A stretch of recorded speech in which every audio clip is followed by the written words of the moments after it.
आंदोलन करूँ और लय पीएमजी आसिक अनिर्दिष्टकाल धारणा बसबू। सरकार को आम यू आपण मध्यम चेतावनी दौचु आम संगे आलोचना ना 15 तारीख पर से जानतु समस्त Odisha state SSB lecture association तरफ इंग्राजी नववर्षर हार्दिक अभिनंदन। तो आपण मान को डाकिबार आज कारण होची आमे विगत मासरे आमर जो पीसफुल डेमोन्स्ट्रेशन होता लय पीएमजी रे जब असेंबली चली से टाइम रे सरकार को तरफ आमको गोटे प्रतिश्रुति मिलता जे आमको डिसेम्बर 31 सुधा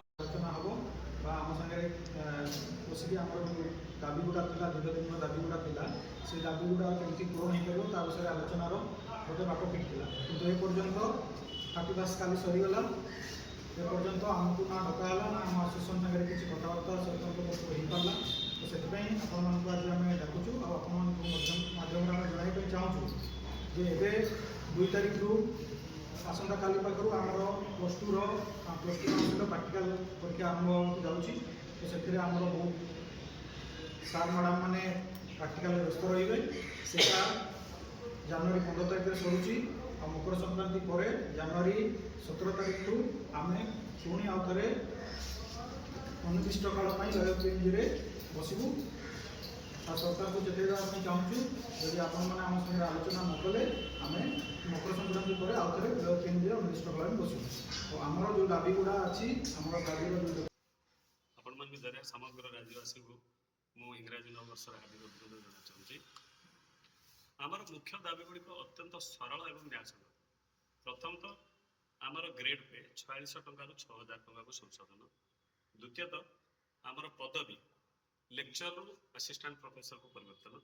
तृतीयतः सरकारी कर्मचारी मान्यता सहित समस्त कैरियर एवं पेंशनल बेनिफिट्स रे समानता। आपन तो ये दाबी बहुत दिन हला करिए धारणा मध्ये दिखले नहीं प्रतिवाद मध्ये करथिले आगे ताले पुणी आज कारण आम दीदी थर पीसफुल डेमोन्स्ट्रेशन कर सारी किंतु सरकार तरफ कौन द्विपाक्षिक आलोचना एपर्यंत इनिशिएट है नहीं। तेणु आम यह कहना चाहूँ जे 1992 मसीहा पर्यंत समस्त सुविधा समानता थिला एडेड कॉलेज और गवर्नमेंट कॉलेज किंतु दीर्घ 24 वर्ष पर 2016 रिक्रुटमेंट प्रोसेसर पुनरावृत्ति है से दिन थर वैषम्यता सृष्टि होती। आम अंडर ग्रेजुएट और पोस्ट ग्रेजुएट स्टूडेंट पाठ पढ़ाऊँ किंतु आमको स्कूल शिक्षक मान्यता दि जाऊँगी जोटा आम पदमर्यादा बहुत बड़ असम्मान एवं कुठार। आपण जरिया आम सरकार को दृष्टि आकर्षण करने चाहूँ जे आमर न्यायसंगत दाबी गुड़ी को यथाशीघ्र निरपेक्ष भाव सरकार प्रतिश्रुति डिसेम्बर 31 सुधा आलोचना करेंगे किंतु तरफ आम सहित कौन आलोचना से आमर आंदोलन एवं आम संघर्ष पुणी जारी रही विल नॉट बी साइलेंट।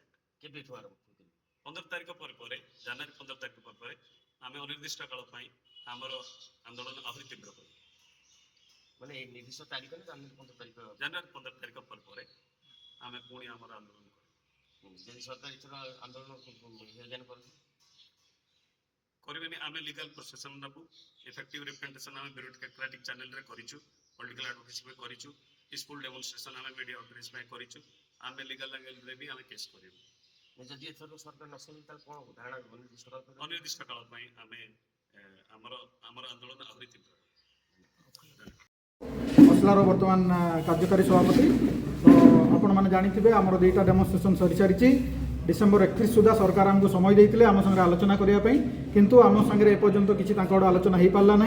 तेणुक आपण माध्यम आम जनईदेवाई चाहूँ जे ये जो प्लस टू परीक्षा प्राक्टिकल काली आरंभ होची 15 तारीख में सर 15 तारीख सरला मात्रे ही आम प्लस टू परीक्षा सरू सरुका आम असहयोग आंदोलन करूँ। ओडिशार समस्त अध्यापक अध्यापिका माने लय पीएमजी आसिक अनिर्दिष्ट काल बसबे।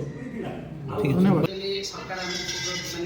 पूर्वतन सरकार वही सरकार कथा नुआ सरकार से आम निश्चित आम कथा शुणे बोली आम आशा रखीचु आपण माध्यम जहाँ भी जन सठिक जनइबू।